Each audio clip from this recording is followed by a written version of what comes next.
नमोस्तवन अनंताय सहस्रभूर्तये सहस्रपादाक्षी शिरोरुबाहवे सहस्रनाम्ने पुरुषाय शाश्वते सहस्रकोटि युगधारिणी नमः। नमस्कार, उदय इंडिया डिजिटल में आपका स्वागत है।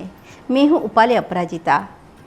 कार्तिक मास में भगवान विष्णु का नाम लेना कई जन्मों के पाप का शमन करता है। उस पर से भी यदि नारायण का नाम 1000 बार लिया जाए तो अक्षय पुण्य की प्राप्ति होती है। इसीलिए कार्तिक मास में विष्णु सहस्त्र नाम का जाप करने की सलाह दी जाती है, जिसका महत्व स्वयं पितामह भीष्म ने बताया है। वैसे तो कोई व्यक्ति रोजाना विष्णु सहस्त्र नाम का पाठ करे तो अच्छा है, लेकिन कार्तिक मास में यह जप करने से जीवन की बड़ी से बड़ी बाधा टल जाती है और यश, सुख, ऐश्वर्य, संपन्नता, सफलता, आरोग्य एवं सौभाग्य प्राप्त होता है।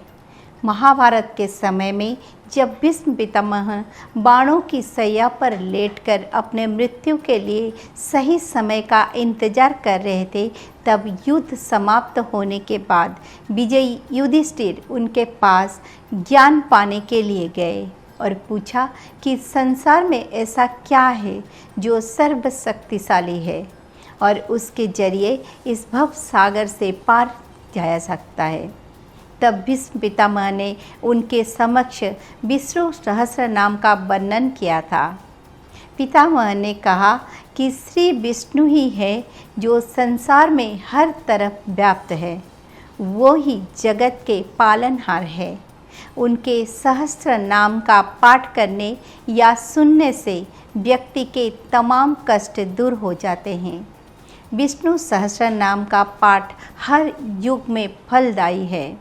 इसका पाठ करने से दुर्भाग्य, खतरों और काल जादू, दुर्घटनाओं और बुरी नज़र का असर नहीं होता है। पितामह ने युधिष्ठिर को बताया कि भगवान नारायण का दर्शन करते हुए शांति से विष्णु सहस्त्र नाम का पाठ करना ही मनुष्य का परम धर्म है।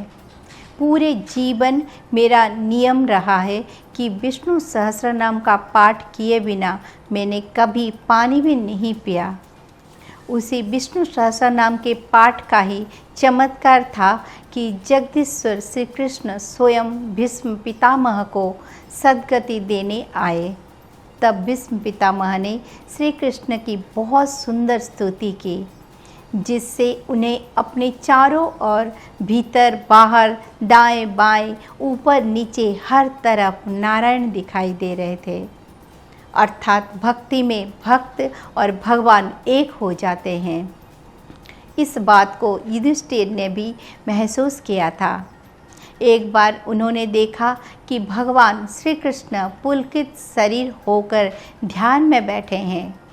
ध्यान पूरा होने पर युधिष्ठिर ने श्री कृष्ण से पूछा, प्रभु, सब लोग आपका ध्यान करते हैं, आप किसका ध्यान कर रहे थे? तब भगवान श्री कृष्ण ने कहा कि मेरा भक्त सरसैया पर पड़ा मेरा ध्यान कर रहा है और मैं अपने उस प्रिय भक्त का ध्यान कर रहा था। मैं उनके पास चला गया था। यह थी भीष्म पितामह के जीवन भर विष्णु सहस्त्र नाम जप करने की महिमा। जो मनुष्य सूर्योदय के समय इसका पाठ करता है, उसके बल, आयु, लक्ष्मी प्रतिदिन बढ़ते जाते हैं। विष्णु सहस्त्र नाम के एक एक नाम का उच्चारण करते हुए जो मनुष्य भगवान को तुलसी दल अर्पण करता है, उसे करोड़ों यज्ञों के अनुष्ठान की तुलना में अधिक फल प्राप्त होता है। लेकिन विष्णु सहस्त्र नाम जप के कुछ नियम भी है। इसके पाठ में उतावली नहीं करनी चाहिए। यदि आप रोजाना ये पाठ नहीं कर सकते हैं तो सिर्फ गुरुवार के दिन ही इसे पढ़ लीजिए। इससे भी आपके हर कामना पूरी हो सकती है। इस पाठ को करने से बृहस्पति की पीड़ा दूर होती है। जिन लोगों के विवाह में बाधा आ रही हो, उन लोगों को उसका पाठ जरूर करना चाहिए। विष्णु सहस्र नाम का जाप करने के लिए सुबह के समय जल्दी उठकर स्नानादि से निवृत्त होने के बाद पीले वस्त्र पहने घर के मंदिर में भगवान को पीला चंदन, पीले पुष्प, पीले अक्षत, धूप, दीप आदि अर्पित करें। भगवान को गुड़ और चने का भोग लगाए और फिर विष्णु सहस्र नाम का पाठ करें। विष्णु सहस्र नाम का पाठ करने के पहले पवित्र होना जरूरी है।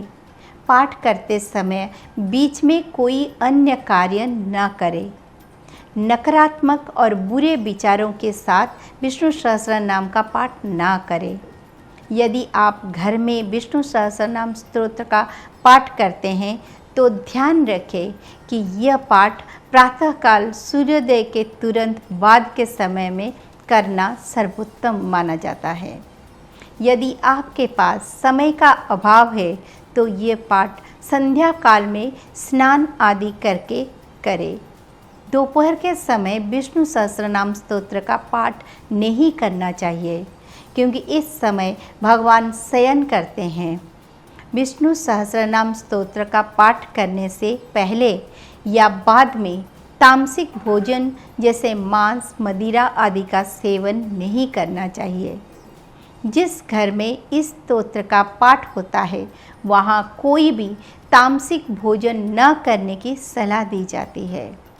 शास्त्रों में विष्णु सहस्रनाम के नित्य पाठ करने की महिमा के बारे में कहा गया है कि प्रभु के इन सहस्र नामों में ऐसी शक्ति है कि विधाता ने यदि किसी के भाग्य में ये लिखा है कि कुछ समय बाद उसको बहुत बीमारी आएगी, लेकिन ऐसा व्यक्ति अगर विष्णु सहस्र नाम के 12,000 पाठ उचित रीति से करता है तो उसकी जन्म कुंडली का यह स्थान शुद्ध हो जाता है। उसे महारोग नहीं होता है। जो रोग उसे 6 मास भोगना था वो सब एक आध दिन में भोग कर उसके प्रारब्ध का विनाश हो जाएगा। इसीलिए सभी वैष्णवों को प्रातःकाल भोजन से पहले या रात्रि में सोने से पहले विष्णु सहस्र नाम का पाठ अवश्य करना चाहिए। जीवन में सुख दुख का कैसा भी प्रसंग आ जाए, मनुष्य को अपने इस नियमों को नहीं छोड़ना चाहिए। विष्णु सहस्रनाम का पाठ करने वाला मनुष्य कभी पराभाव दुर्गति को प्राप्त नहीं होता है। उसके साथ इस लोक या परलोक में कहीं पर भी कुछ अशुभ नहीं होता है। वह समस्त संकटों से पार हो जाता है। रोगातुर मनुष्य रोग से छूट जाता है। बंधन में पड़ा हुआ पुरुष बंधन से छूट जाता है। भयभीत का भय दूर हो जाता है। आपत्ति में पड़ा हुआ मनुष्य आपत्ति से छूट जाता है। मनुष्य को जन्म, मृत्यु, जरा, व्याधि का भय नहीं रहता है।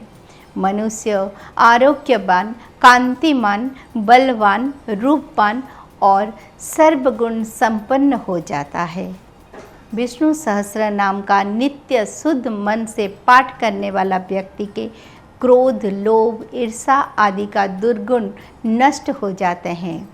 वो लक्ष्मी, क्षमा, धैर्य, स्मृति और कीर्ति आदि सद्गुणों को प्राप्त करता है। ऐसा मनुष्य जिस वस्तु, धर्म, अर्थ, सुख या मोक्ष जिसकी भी इच्छा करता हो उसे प्राप्त कर लेता है। ओम नमो भगवते वासुदेवाय।